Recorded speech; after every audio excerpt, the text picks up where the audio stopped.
Dale el mensaje de la presidenta constitucional de la República, la señora Dina Boluarte Segarra, que tiene diversas aristas y por supuesto podríamos enfocarlo desde diferentes perspectivas. Lo más importante es que pareciera ser que la presidenta Boluarte por fin recupera el tono de lo que debe ser la naturaleza de este gobierno transitorio, saber quiénes son los adversarios y quiénes pueden colaborar, contribuir a enriquecer esta transición, reiteramos, democrática que ella encabeza. Sin duda, Dina Boluarte tiene varios dramas que carga sobre la espalda. Uno de ellos, no tener un partido político, carecer de una base social objetiva que la respalde, que la consagre como una lideresa política de gran fuste. Lamentablemente eso no existe en el caso de ella. Su trayectoria ha sido más bien bastante discreta en términos políticos, muy tributaria del Partido Perú Libre de Vladimir Cerrón, del corrupto y condenado por corrupción ex gobernador de Junín, y que de alguna u otra manera dibuja la biografía de la propia presidenta, es decir, haber sido tributaria de este pobre diablo sinvergüenza como del pobre diablo y sinvergüenza ladrón corrupto de Pedro Castillo Terrones. Eso genera en muchos sectores todavía del país una enorme desconfianza y sobre todo porque ella no sabía definir muy bien su alejamiento, su ruptura, su absoluta compromiso con el momento que estaba viviendo y no con lo que ella creía que estaba heredando, es decir, la imagen de ese gobierno por su naturaleza, entre comillas, aparentemente izquierdista, de compromiso social. No era así.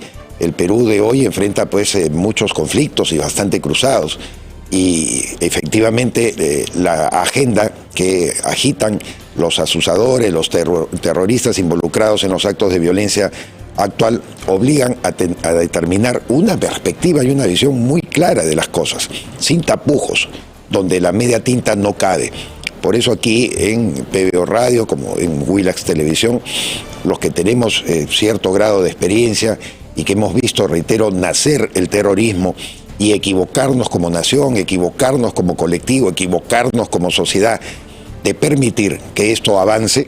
Yo ya he contado la anécdota del día de ayer, además narrada por mi amigo ya el fallecido general Luis Arias Graciani, presidente del Comando Conjunto, como el presidente Belaúnde, en un grave error, en un grave equívoco de su parte, por supuesto no de mala voluntad, creía que su gobierno no debía soportar sobre sus hombros 50 muertos que le vaticinaba Arias Graciani, que podía acarrear probablemente la intervención armada, además dispuesta, concreta, de nuestras fuerzas del orden en Ayacucho, cuando Abimael Guzmán y Osman Morote pregonaban desde la Universidad de Huamanga toda su prédica radical, extremista y asesina.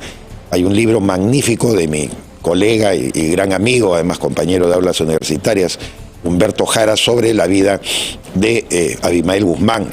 Y yo lo recomiendo leer, porque ahí hay detalles. Además, Beto Jara es ayacuchano, él ha tenido unas fuentes impresionantemente buenas que describen exactamente cómo nació eso.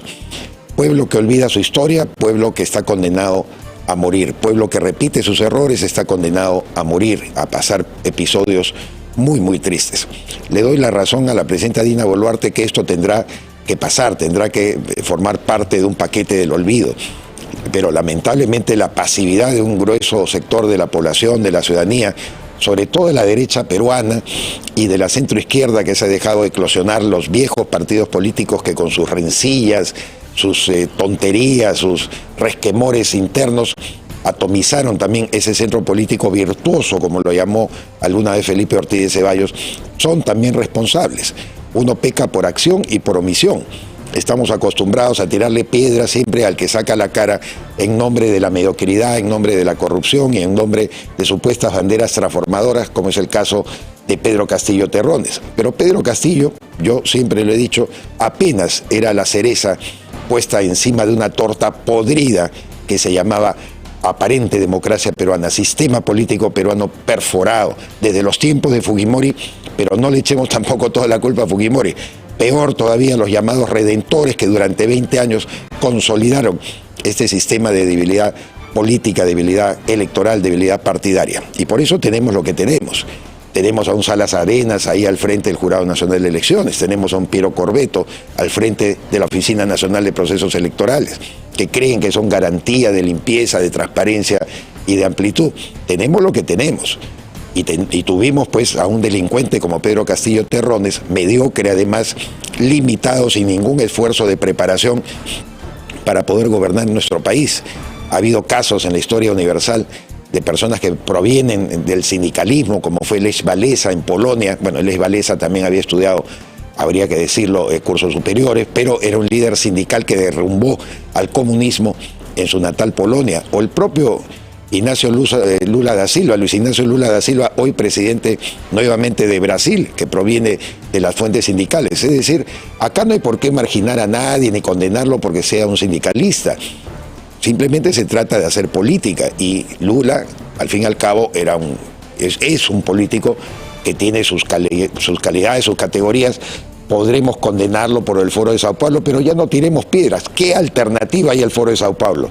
Como dice Aldo Mariate, ¿y cuáles son los think tank peruanos que forman gente para que con el pensamiento liberal, el pensamiento socialdemócrata, por ejemplo, puedan convencer a más multitudes y saber, sobre todo, persuadir a la juventud de colocarse en el centro político y poder llevar adelante una sociedad más civilizada, equilibrada, dialogante?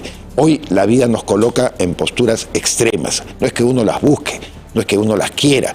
Leo la sarta de patrañas que los caviares escriben sobre aquellos que estamos en una posición absolutamente firme e irrenunciable.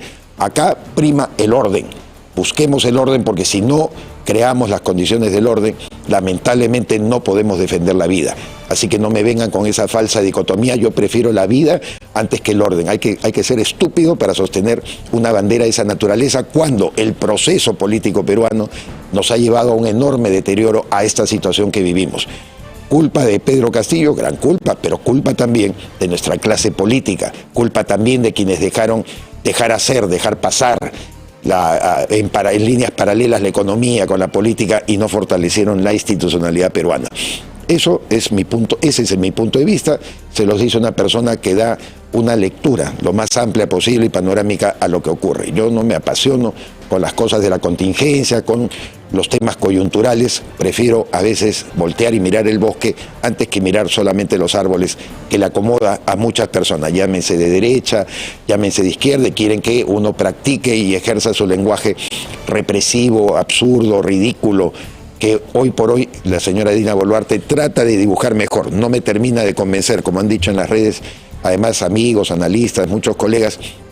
La señora Dina Boluarte está muy confiada de sumar con estos mensajes un liderazgo del cual carece. Ella tiene que ganar la calle. Lo hacía el propio Pedro Castillo, creaba su parafernalia, se iba al interior del país. Tiene que pregonar face to face, cara a cara, presidenta Boluarte, no a través solamente de la televisión. El pueblo peruano valora a un líder político al cual puede tocar, al cual le puede dar la mano, al cual le puede expresar sus problemas. Salga a la calle, atrévase a ganar una plaza. Probablemente su vida corra peligro. Así es. No le voy a decir que es tan sencillo y tan fácil, pero así es la historia. Cuando a la historia uno lo coloca en una situación dilucidante, no puede renunciar a ella, no puede retroceder, no puede mirar atrás. Dina Boluarte, de alguna u otra manera, sin que me llegue a convencer completamente, ha dado un discurso, a mi parecer, en un tono diferente, distinto, convocante, pero más claro respecto a quiénes son los adversarios de la democracia y cómo no debe dejarse llevar de las narices por los violentistas, los asusadores, los terroristas que hoy se envalentonan y renacen y que piden la libertad de la camarada, ¿cómo se llama? La camarada ayacuchana aquí, que la que acaban de capturar, Rocío Leandro, a la camarada Cusi, ¿no? Ya están ahí movilizándose y victimizándola, y además recurriendo a la Comisión de Derechos Humanos que pisa nuestro país, en la cual yo no confío ni un milímetro.